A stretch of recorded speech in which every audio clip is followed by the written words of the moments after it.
जय मसीह के मित्रों, हम इस वक्त पवित्र बाइबल की एक बहुत महत्वपूर्ण पुस्तक जो विजडम लिटरेचर में से एक बड़ी महत्वपूर्ण है, वो है द बुक ऑफ प्रॉवर्ब्स, नीति वचन की पुस्तक। और इसे हर एक मसीही को पढ़ना क्यों ज़रूरी है, ये हम कुछ समय में थोड़ी देर में समझने की कोशिश करेंगे। सबसे पहली बात, नीति वचन में जो सबसे प्रमुख विषय है वो है बुद्धि को प्राप्त करना, और बुद्धि को देने वाला परमपिता परमेश्वर है। और वचन में लिखा है, यहोवा का भय मानना बुद्धि का मूल है, आरंभ है। और जब हम परमेश्वर का भय मानते हैं तो हम अपने जीवन में बुद्धि को प्राप्त करते हैं, और बुद्धि को जब अपने जीवन में हम इस्तेमाल करते हैं तो हमें ज्ञान प्राप्त होता है, और हम ज्ञान के द्वारा समझ प्राप्त करते हैं। और नीति वचन की पुस्तक के 8वें और 9वें अध्याय में ये बात बहुत अच्छे समझाई जा रही है। और लिखा है कि बुद्धि ऊंचे स्वरों में पुकारती है, वो भोले लोगों को बुलाती है, निर्बुद्धियों को बुलाती है कि आओ और ज्ञान प्राप्त करो। किससे प्राप्त करो? परमपिता परमेश्वर से, क्योंकि सारी बुद्धि का देने वाला, ज्ञान को देने वाला और समझ को देने वाला परमपिता परमेश्वर है। और सुलेमान ने बुद्धि प्राप्त की, दाऊद ने अपने जीवन में बुद्धि को प्राप्त किया, और लोगों के लिए वो बहुत सी बातें लिख गए जो उनके जीवन के लिए आशीष के कारण होते हैं।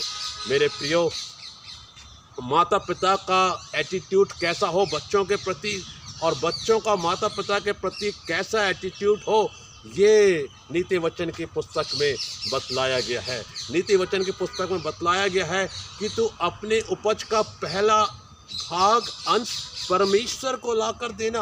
क्यों देना? ताकि तेरे खत्ते हरे भरे रहेंगे और तेरे खलिहान भरपूर रहेंगे। ये परमेश्वर की आशीष है जो नीति वचन की पुस्तक में हमें बतलाई गई है। जवानों के लिए बहुत सी बातें बतलाई गई हैं नीति वचन की पुस्तक में, कि जवान को कैसी चाल चलना है। उस रास्ते पर नहीं जाना है जहां वो भटक सकता है, परंतु उस रास्ते पर जाना है जहां उसे परमेश्वर ले जाते हैं। जवानों को आलसी नहीं होना है, किसी भी मनुष्य को आलसी नहीं होना है, उसे परिश्रम करके अपनी रोटी कमाना है। और नीति वचन की पुस्तक में बहुत बार बताया गया है कि मूर्ख नहीं होना है, ज्ञान प्राप्त करना है, बुद्धि प्राप्त करना है।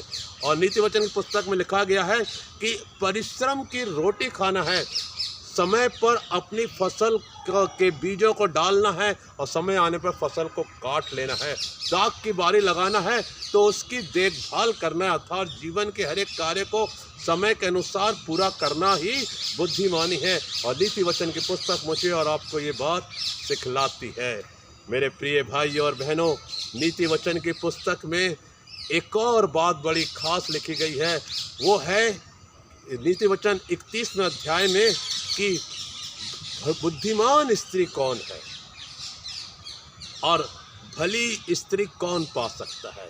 और बुद्धिमान स्त्री अपने घर का प्रबंध अच्छे से करती है, अपने बच्चों को वो अच्छी शिक्षाएं देती है, और जब समाज में उसका पति बैठता है तो बुद्धिमान स्त्री के कारण उसका नाम ऊंचा होता है।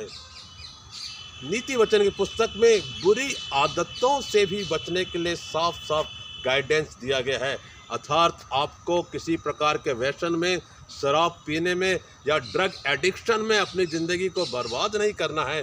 परमेश्वर का वचन हमें सिखा रहा है कि जो लोग ड्रग एडिक्शन के या शराब की लत में फंस जाते हैं वो अपना जीवन बर्बाद कर लेते हैं, वो अपनी कमाई को बर्बाद कर लेते हैं। नीति वचन की पुस्तक बतलाती है कि हमें अपनी कमाई को परमेश्वर के नाम से आशीषित करने के लिए परमेश्वर के भय में सही आकलन करके उसको खर्च करना है, और पहला हिस्सा परमेश्वर पिता को देना है। फिर आप देखेंगे बाइबल की प्रतिज्ञाओं के अनुसार कि परमेश्वर पिता 1000 गुना आशीषें देने वाला परमेश्वर है।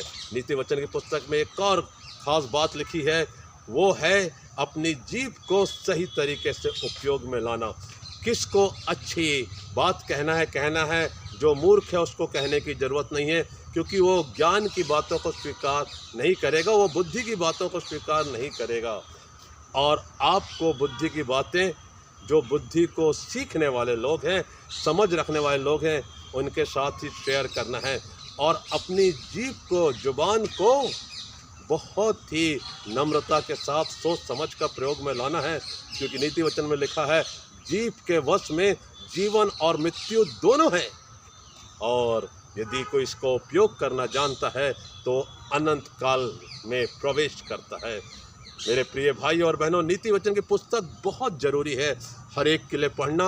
आप इसे बार बार पढ़ें, यह आपके जीवन को प्रकाश की तरह आलोकित करेगी। यह आपके जीवन में कैसे आगे बढ़ना है, सफलता कैसे प्राप्त करना है, आपकी अगुवाई करेगी। और नीति वचन की पुस्तक आपको परमेश्वर के वचनों में मजबूत करेगी और आपकी ज़िंदगी को आशीषित बनाने में आपकी अगुवाई करेगी। और सबसे अधिक परमेश्वर पिता आपको बुद्धि, ज्ञान और समझ से आशीषित करेंगे और आपका घर फलवंत होगा।